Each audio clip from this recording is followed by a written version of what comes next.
Well, as I was preparing for this, I came back to the name of this conference, and wondering, is this Think Europe or is it Think Europe? And maybe we can debate that at the end of my section here. I thought, by the way, that the previous discussion on the economical, also the environmental situation that we have is one that should be in everyone's mind. And actually, I would like to start my discussion on digitalization and the new opportunities. I'm an optimist, but I'm a concerned optimist, and I think it's time to go beyond thinking in Europe. We got to be acting. So let me start where you ended, in nature, because nowhere in the world is the will to win stronger than in nature. And that's very much because the rules of the game in nature are super simple. You are either at the table or on the table. And that puts you under a certain level of pressure to reinvent yourself constantly and evolve over time. This picture, I think, shows very much the raw, brutal powers of nature, and clearly one of those who want to be at the table, not on the table. It is an award-winning picture, and it's not taken in Europe. It's taken in Asia. It's a Indo-Chinese tiger. And what you can see is that the tiger is coming out of the water. And most people assume that tigers hate water. But that's not true. Over thousands of years, they have actually developed a capability in water. You may not know and probably have not experienced, but they have actually webbed paws.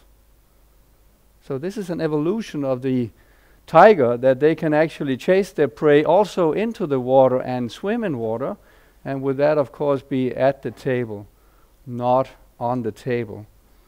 I think it shows very much the characteristics and the rules of the game in nature, and you know, probably the one that described that better than anyone else was Darwin, who, when he was 23, went on a long journey because he didn't want to be a doctor. His stomach couldn't handle it, and he began to research species and found out there was an evolution in nature, which was quite the reason that nature was strong.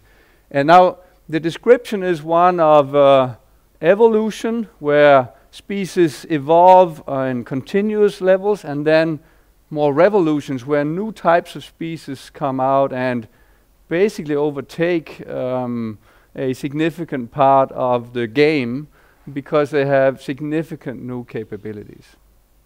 Now in nature, these evolutionary and particularly the revolutionary steps are all caused by mutations. Now I'm arguing that we have a similar rules of the game in business. It might not be so many species as we've seen, but we already saw the grandfather in the agricultural era, where we were very effective in trying to make sure there was food and water for our family and our cities. And then in the late 80s, and I actually believe that the steep curve on global population basically began to accelerate dramatically when the industrial era came along. And with the industrial era and this idea that we could have enormous economics of scale, we could specialize to the nth degree, and through that create economic growth and opportunity, actually was the one reason for the world population to explode. Now, the fundamental assumption in the industrial era is that there is an economic of scale. And I went to the business school in Aarhus, and I was taught economics of scale, which is really about mass production and the beauty of mass production that gives you a marginal cost that's getting closer and closer to zero. And with that, you get a competitive advantage. And that is one of the root causes, I would argue, for the massive waste that we have introduced in our systems, because in our efforts to try and optimize mass production and get to economics of scale, we basically replaced labor with machines that consume resources and that create amounts of waste. We've been optimizing labor over all these years. And as a consequence, where The industrial era actually started in Europe. It started in Britain. I was at the Olympic Games in Britain, and I was so pleased to see the opening ceremony. I was a bit concerned when they started with the cows like your grandfather, but then there was this revolution, and suddenly chimneys came up and they were producing the 5 rings of the Olympic Games in steel, and I was like proud of being a European. It then went on to other countries in Europe. It went to the US, and today arguably it's all in China, because we've seen that the marginal cost of labor is much lower in China. So the things we couldn't automate, we basically exported to China, and as a consequence we've had a benefit on the marginal cost of the logic of the industrial era. A lot of the discussions we've had today has been about how do we regain strength in this model, and I am basically here to argue this model is over, it is dead, and there's a new model in the horizon, and it's a model that might give us an opportunity again to take a leading role, because this one will not get us there for many reasons, if no other reason than that we are far behind and much slower and much more expensive, than definitely for the reason that this model will lead to a resource-constrained situation where the lack of resource access will limit the growth opportunity. So we got to find another model, and I'm arguing that there is one, a digital model, where the rules of the game dramatically change, and we got to rethink systems. Now, it's interesting, by the way, that I do not have a European flag here for that era, and we'll come back to that. I actually believe that it may jump directly to China. It is a fact that 98% approximately of all compute power produced in this world is manufactured in China or by Chinese companies today. So there is a rather big shift that jumps over Europe right now, and we'll come back to that a little bit later. But I do believe that there is a new logic, a new opportunity, maybe a situation where resource constraints becomes abundance if we use the technological opportunities to focus on other things than optimizing labor and start optimizing the scarce resources that we have in the world. Now, what happens in the mass production logic, where the assumption is that if you produce enough pieces that are the same, then you get a marginal cost that's lower than anyone else, and you will be competitive if the demand from the consumer is an individualized demand, not a mass-produced demand.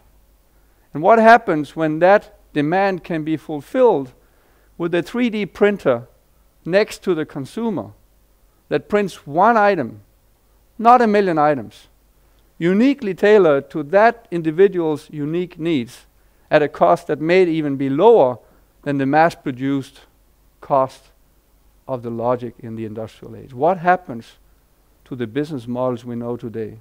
And how will this potentially completely rewire business model logics? And by the way, solve a lot of the resource-constrained problems, because a lot of the material that goes into that printer can be recycled to go into another printer and then produce something else when you need that. That's where I begin to understand that there may be a new world in front of us, and I'll talk to that. Now, we know some of this world because we've all seen it. Actually, this digitization started in the music industry roughly 10 years ago. It was the perfect combination of 3 new digital technologies that came together and challenged a rather mature industry, the music industry.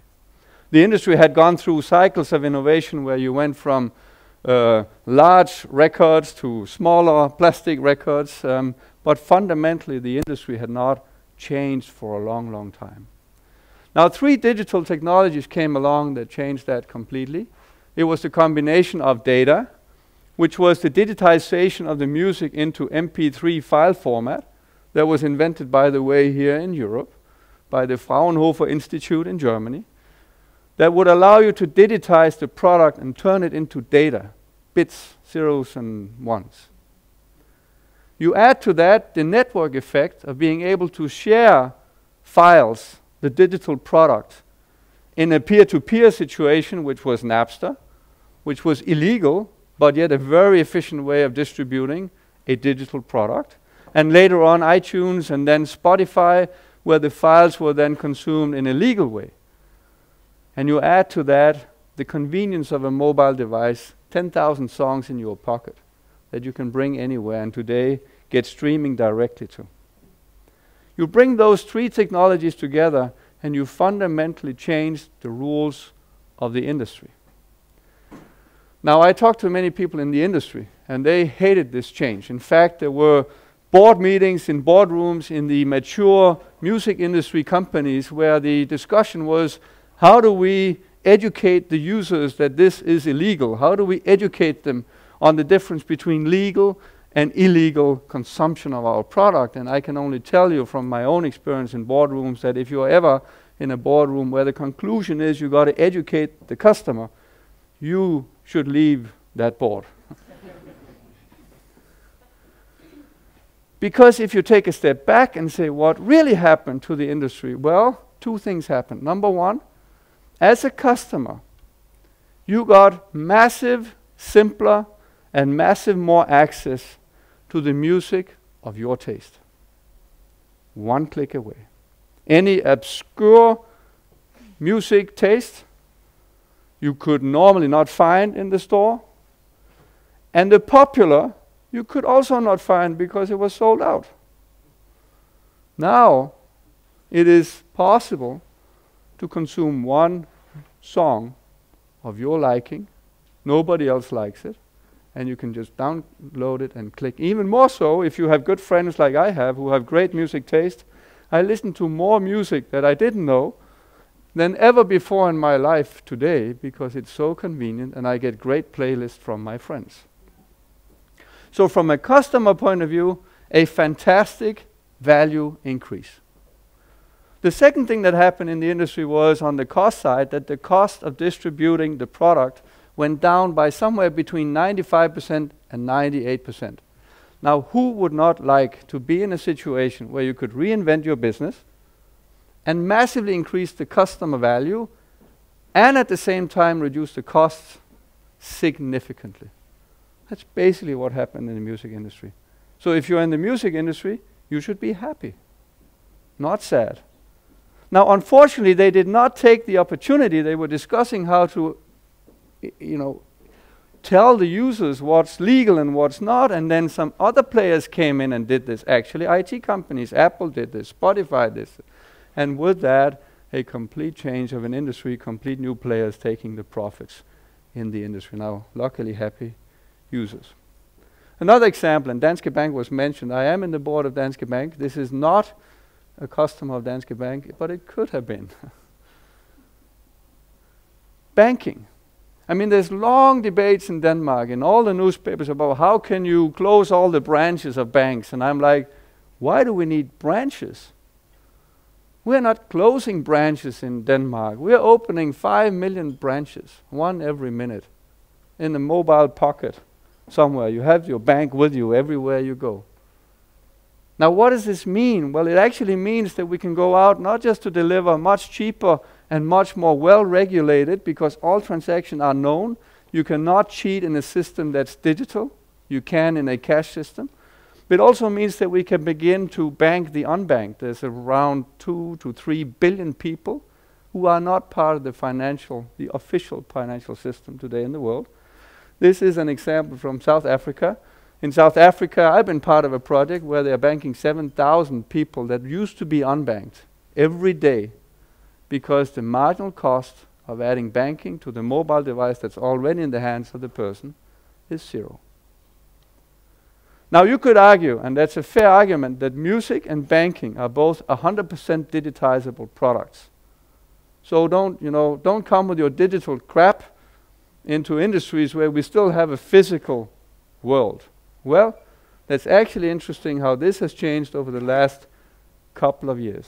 That the digitization is moving into the physical world in a rapid speed. Now, this is a dashboard of a Tesla, and Tesla was mentioned. I am a proud owner of a Tesla, and I can assure you it's a different car when you get a update of your car during the night, so the next morning it does 14 things it didn't do yesterday. Then you begin to realize that this is a different way of thinking automotive. Now, The connected car is the big thing in automotive. The idea that the car is always connected. It will know where you are, where you're going, how you're driving. It knows the telemetry. It has sensors in the car. It knows everything that's going on with that car. This creates 3 new opportunities. Number 1, significant opportunity to change the experience of a driver. Imagine you don't get the rerouting around the traffic like everyone else who has a GPS, but it actually optimizes. Imagine that your parking lot is scheduled for you, so that you don't have to spend an hour finding a parking lot. The ferry is prepaid. The coffee gets a coupon because it knows you're going to fuel your car at the next station. Very different experience. Number 2, the automotive OEM company who produced the car can take the data and begin to analyze whether the car needs maintenance. It can find defects or unexpected fast reduction of performance of parts of your car, and with that optimize the maintenance, with that reduce the costs, and of course increase the convenience that you don't have to go in and recall 4 million cars because of some component that's wrong, because you saw it much earlier and you began replacing it when it was not a problem. And finally, I'm also on the board of an insurance company, and they would love to get the data on how bad you're driving. Now, you may not choose to give them that data, but if you did give them that data, your choice, then I'm sure your premium could go down. Don't even imagine the moment you have an accident. The car knows you had an accident. It knows exactly where you are, and a service delivery could be happening automatically, whether you are ready to ask for it or not. Now you bring that one step further, and Uber is one of the big disruptors in this world today. Well, they are not delivering a digital product. Uber is delivering a physical transportation of a person from point A to B. But they're adding a digital process that makes it super convenient. And by the way, they're challenging one big assumption that we all have, is that the car is my car, I use my car. And by saying, whoa, what if it's an asset that needs much more utilization than the current 12% utilization that you have on a car? Why can't we use that asset for everyone? And you begin to share cars or bedrooms, or I wouldn't say wives, but many things. Now with that, you radically reduce the cost again because the asset is already there. You challenge a big assumption. And this is not a digital product. It's a physical product in a digital world. The last example on the auto is the Tesla. What if the Tesla car that I have parked in front of my house is not a car, but it is a storage of energy device that happens to have 4 wheels, so I can use it for other things as well? Well, if that's the case, then we can actually store wind energy at night in Denmark, where we have sometimes the need to sell it at negative prices to our neighbors because there's too much wind and you can't do much about that. And instead store it in the automotive that's there. 99% of the time it's parked in front of my house at night, and it is connected to the grid. We did a study in Germany alone. And if you can predict the demand for energy, you can predict the supply of alternative energy sources, and you can match the two and begin to do dynamic pricing and storage of energy. Germany alone could probably reduce the consumption of coal to produce energy by 15%. Imagine what that does to Europe, where we arguably have the highest energy prices of all markets in the world. So those are some examples. Maybe the one that gets closest to our heart is healthcare. I still wonder why we call it healthcare, because what we do in this industry has nothing to do with health. We are in a disease care reactive system where when we get a disease, try and fix it. And we try and fix it with generic efforts that happen to work on some patients, but maybe not on all. In a digital world, the data, the MP3 file, is your DNA. I was part of a cancer project where you took the DNA of a cancer patient, you compare the healthy cell with the cancer cell, you find the exact mutation, not some type of cancer, but the exact mutation. Once you know the exact mutation, you can, through the knowledge we have in pharmaceutical, understand which protein is causing this mutation to happen. And then you go and search unstructured search on text, on all clinical trial data, on all the therapies that you can have, and find the one therapy that has the biggest impact on the protein that caused this mutation to happen. Now this is individualized therapy, which has a significantly higher impact on the individual patient in terms of survival chance. And you take it one step further. I'm sure many of you have wristbands that tell how you're doing and tell your friends how slow you're moving. Well, that world is just exploding over the next years. Your t-shirt will have sensors. It will be able to warn you on possible healthcare issues long before they happen. Now that would be a world where we are staying healthy. Imagine the impact on the cost of healthcare. In Europe, where we have a demographic challenge that very, very soon we'll all be old, we are closing the borders so there will be no young people to take care of us, and the cost for a patient that expects to live 10 years longer is going through the roof. So those are just some examples of where we are going and how potentially this digital revolution, the logic of the individualized product, treatment, optimized route can reduce the resource constraints, reduce the consumption, and optimize.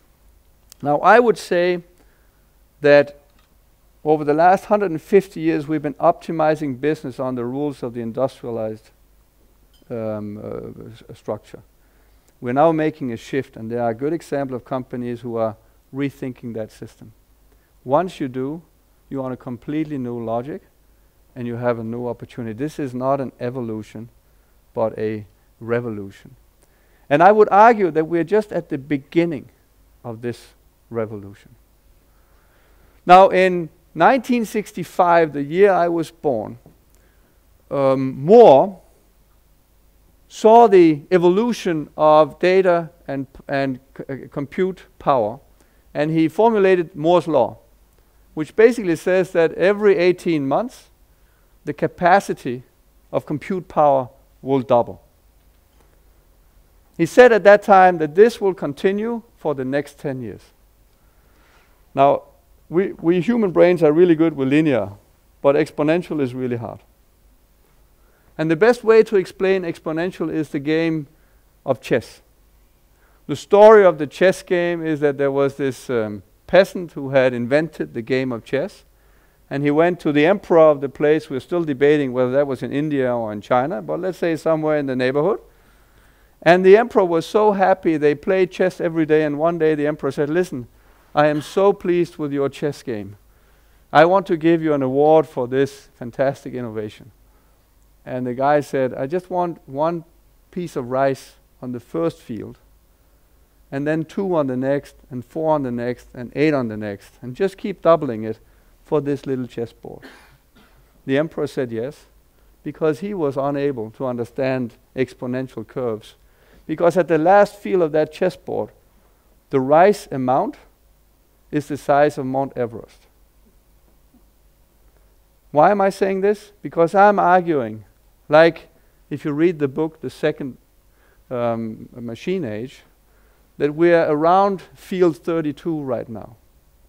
Moore's law did not just continue for 10 years. It continued for 50 years, which makes it roughly 32 times doubling. There is no indication that this will stop, which means that curve that was really flat at the beginning is becoming extremely steep now. Every time you take the next step, it is very, very exponential in what it means. An iPhone 5 has a compute power that is more than 1,000 times higher, faster, than the fastest computers in 1975, and cost 1 million times less. Imagine what that means to where we're going. So what are these technologies? Well, we talked about the big data, the ability to understand individual needs and individualized treatments and so on. This will continue to explode. We talked about connectivity. It's going from the mobile device to the sensors to the Internet of Things. Everything will be connected in real time. Allows you to optimize entire systems in ways we've never seen before. There are three things that are fundamentally changing right now. And 3D printing, I mentioned, my son has a 3D printer. It was a 700 euro investment. And he's printing the most fabulous things in our basement at zero cost. Robotics is exploding. And the one thing that I would like your attention on is the artificial intelligence. The fact that we're at a stage in compute power where we're no longer instructing a computer what to do, we are teaching it how to learn. With that, the computer programs itself, and with that, the learning curve and the opportunity and the danger is going to a complete new level. That is probably one of the most invested areas right now in technology. You add these things up, you realize that everything will be connected. It will be sending massive amounts of data. You will be able to not just automate human work that can be automated, but you will begin to use technology for creative tasks, which we thought was where the human being had its unique capability. That is the future we're going into. Now, I believe that if we steer this wrong or we don't steer it, what will happen is that we will have massive unemployment in Europe. The rate at which we are replacing jobs will accelerate exponentially. Why? Because we are obsessed in our brains, based on the industrial era, that our task in business is to replace labor with machine. Why? Because labor is the most expensive resource we have. Given the projections on resource, I don't think labor is the right resource to optimize anymore. In fact, I'm a mathematician, and I learned that you got to optimize constrained resources. With 7.5 million young people unemployed in Europe, I'm not so sure that resources like that are constraining us anymore. We need to start optimizing the constrained resources, all the resources you talked about, and begin to use our innovation and technology to solve those problems instead of getting everyone out of a job. Where does that leave Europe? Well, I wanted to give you a map. We've seen some maps today. This map is called the Internet map. Every single dot here is a web page. The size of the dot is the traffic to that web page. And the closeness of dots is the closeness in which people go from one to the other and interact between the two. You will see how it's organized in colors, where the blue stuff here in the middle is the US-based technologies that are web-based today. So you find Facebook and Google and YouTube here. You will see how China is beginning to grow up. Alibaba, as you probably heard, went live on the stock exchange in the US, and the user base in China is quite significant. And then Europe is over here somewhere. Oh, here it is. These are these yellow little dots. That's where we are today from a European perspective. So I'm arguing two things. I'm arguing, number one, the digital opportunity may be a significant opportunity to rethink the systems, solve the resource problems, and get opportunities for growth and prosperity. And at the same time, I'm arguing that we are way behind in Europe, like way, way, way behind in Europe. I sometimes get a better connection on my mobile phone when I'm in Africa than I do when I'm in Klampenborg. Just to give you a perspective. So what do we need to do? Well, I think that the solution is innovation. What we call mutation in nature is called innovation in business. Now, innovation, the big ideas come from the small guys. The small startups always have the big ideas. All disruptions happen from the small ones. So we got to make sure that there's an environment for small companies to rapidly grow, in particular very innovative companies that use some of the new digital logic and technology. This is a collection of companies that I used to work with when I was the CEO of SAP. We actually did an effort to try and invite startups to work on our technology because we knew we could not innovate as fast as they could. It was a massive success, by the way. We gave them free access to the technology and we gave them free access to our global market. The one thing small companies don't have. The concern I have is that 8 out of 10 of the companies we worked with, and when I left we were around 5,000 startups working with us. 8 out of 10 were American. 1 out of 10, but growing rapidly, were from Asia. And only 1 out of 10 were from Europe. This is the problem we need to fix. Now what do we need to do? We need to grow talent. We have a significant gap on digital skills in Europe. I worked with the German government. The estimate is that there is 500,000 empty seats in IT in Europe in a market with 7.5 million unemployed young people. That makes no sense.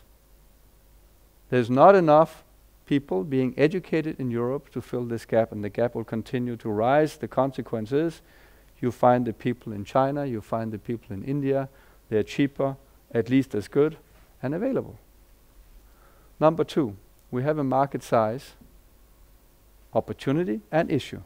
The opportunity is that Europe as a market is roughly the size of China or the US. But that's not the way it works in the digital economy. We have an open market in Europe, but we have a closed digital market.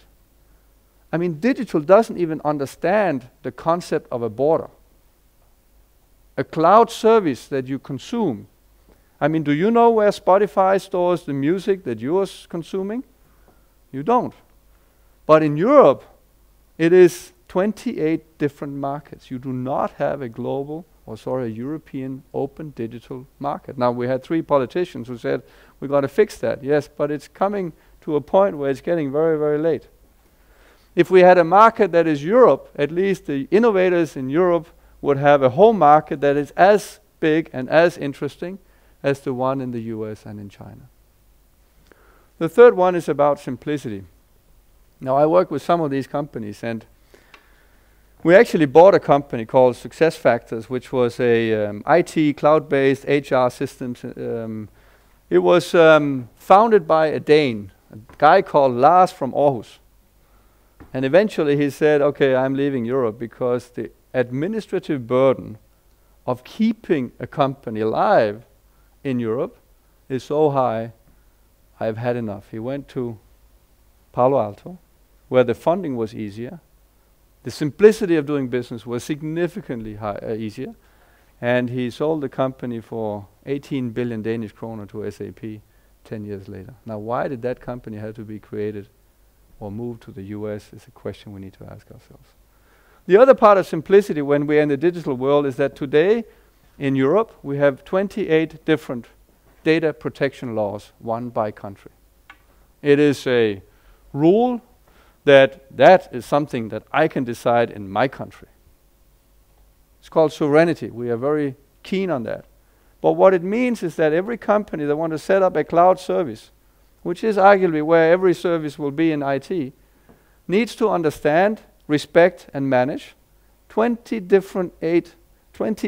different regimes of data protection in Europe. Imagine the disadvantage competitively when you're competing against an American company who set up their company somewhere in a tax-free zone. Pretty complicated. And then finally, my last point is actually a cultural point, and it comes back to where I started. It's called hunger. I was part of a project, a book, a guy called Rasmus who was creating a book that's called Hunger in Paradise. How do we create hunger in paradise, where we sometimes spend more time debating whether the travel bill of some politician was right or wrong, but don't get to the fundamentals that we have no growth in Europe, We have an unemployment among young people who have the biggest ideas that is unacceptable and growing. And we have not enough innovation coming out of this region to be competitive in the digital future. So those are, in my mind, the areas we need to work on. I would like to end where I started. I do believe that in nature there is a natural selection, and you're either at the table or on the table. The same thing is, in fact, true for business and even countries. So when you look at the charts, you may get concerned.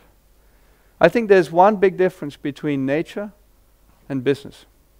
And that is that in business, the mutation is not random. It's deliberate. Companies and people have an idea and they pursue it. And with that, they create opportunity for growth. And I think it's time that we are much more deliberate in Europe. So I would extend the Think Europe to Act Europe. And I'm not exporting the problem to the politicians, because I think business leaders have a huge responsibility to solve some of these problems so that we can move the world to a digital era and reduce some of the constraints that we have in the current logic. Thank you very much.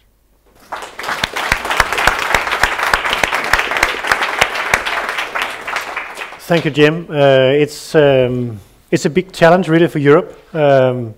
You raised this, and I think it's very convenient you come after also the presentation of Yves, because I think those are the two biggest challenges even for Europe right now, and it touches upon how can we strengthen our competitiveness in the digital era, and also taking care of the resource and environmental challenge that we are facing in the midst of our society. You talked about the 28 markets, national markets. That's a big obstacle for creating, a stronger competitiveness in the digital area. What would be your recommendations beside that to the European Commission and the EU leaders? They're going to discuss this at the summit in June. What should be the three key things that they should focus on beside that?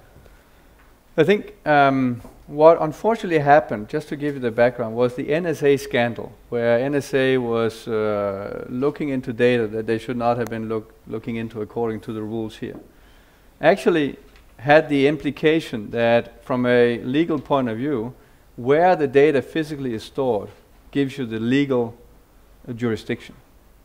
And so suddenly it mattered where data was stored. And the consequence of all of that was that each government in Europe said, whoa, it's got to be in my country. And so the discussion I've had with Merkel since that scandal was really to say, yes, I understand the data protection laws and your interest to keep your citizens safe and your data safe needs to be on the agenda. But why couldn't we agree on one scheme which would be what you would have implemented in Germany across Europe? i.e., there's not an emotional discussion. It is, what are the characteristics of a secure cloud infrastructure that would be open to everyone? You could argue that you just need a certification level. So you have bronze, silver, gold. So that was my recommendation. That you basically would have a little bit like the EU norms on cars. Bronze, silver, gold, so you know what you're getting. My family photos could be on bronze. I don't have any particular interesting photos of my family. Sure? Yes, I'm sure. But my healthcare record, I would definitely want gold or platinum. And you would actually define the standards for that. You don't have to be IT experts and program it if you're a politician, but you could define the standards and just implement the standards. And then what happens if you put a framework like that is business will find its way. But you have this is the first idea, really, yes. Common rules, yes. common standards. So basically the three things would But you have politicians saying, okay, we want to listen to Springer media concern, the concerns on one hand. You have maybe the German auto companies fearing Tesla, Google's and others. Yes. They also help the politicians to raise some national flags. It's quite comfortable. Yes, but there's no doubt in my mind that if we do not produce a common set of rules in Europe, that by the way could be open to anyone else as well, because eventually The internet, which is arguably the most important infrastructure of this century, is either going to be fragmented, region by region, country by country, in which case it loses its power. I give you the example. If I drive my car over the borders to Germany, I am in a legal problem because the data on the car is now crossing over. The same is true for airplanes that land in Germany. The data on the engines, if you fly out again, you're actually trespassing the law. Now, my healthcare data, if I want the cancer treatment that fits to my situation, of course needs to be a global knowledge base of all the healthcare and cancer cases in the world, so then you get a better treatment. So there is like, and if you want to optimize energy, you got to do it on a European level. So I'm arguing that there's enough reasons to do this, and I don't think business will be against it, but it's about getting it done, and not in 3 years, because in 3 years it doesn't matter. It's now. So common standards, yes. First one. Number one. Number two, it is the skill problem. We have to educate a few million digital experts. Now these are math people, these are science people, and we do not do that to the extent we need. The challenge is that if we start that now, and there was someone said it on stage earlier, it's going to take us 20 years before it has impact. So their business have to come in. Luckily, the problem, namely the lack of digital skills in the digital world, could be the solution as well, because with digital technology... But 20 years sounds a lot, you know. I started using internet 20 years ago. Yes, but before you get the students today to be educated and they come out of school... But do we know which kind of capability they need to have in the future? Yes, I think there's a relatively easy set of skills where we know we have too little of. And my argument is it can't be the old model where you think you learn for 25 years and then you work for 25 years. It's got to be one where we got a constant training, and e-learning is one means of doing that at zero cost. Basically, we have the best experts on the world available at zero cost to everyone. And we got to use that, which is a very different school system than what we have today. And every 5 years, you got to do it again, or constantly. You got to do it again, otherwise you're not up to speed. So that's the second big thing. And the third thing is what I mentioned about the startups. We have to create an environment in Europe which is as attractive as Silicon Valley, where people with the bright ideas can have a chance to succeed or fail. If you fail, fail fast. And if you succeed, scale fast. And we got to create that environment. Now there is a beginning of that. We see Berlin becoming an interesting hub. They sell their companies to Silicon Valley. This is the problem. Yeah. And the reason is very simple. We don't have enough risk-willing capital. It's very complicated to do a business. My wife just started a social entrepreneur. She's spending more time managing the system than her business. So I know for a fact that there's something we need to do. And I feel that those are the three areas. The common rules in the digital world where borders are unknown. The skills necessary to leverage this technology, and then in an environment where the startups, the small companies can grow fast. If we fix those three, I am pretty optimistic. I would mention one is the infrastructure question. You mentioned Africa, you have better coverage there than in Klampenborg. Must be a bit of a challenge traveling around Europe. Yes. There are huge differences in the coverage of, for instance, mobile phones, etc.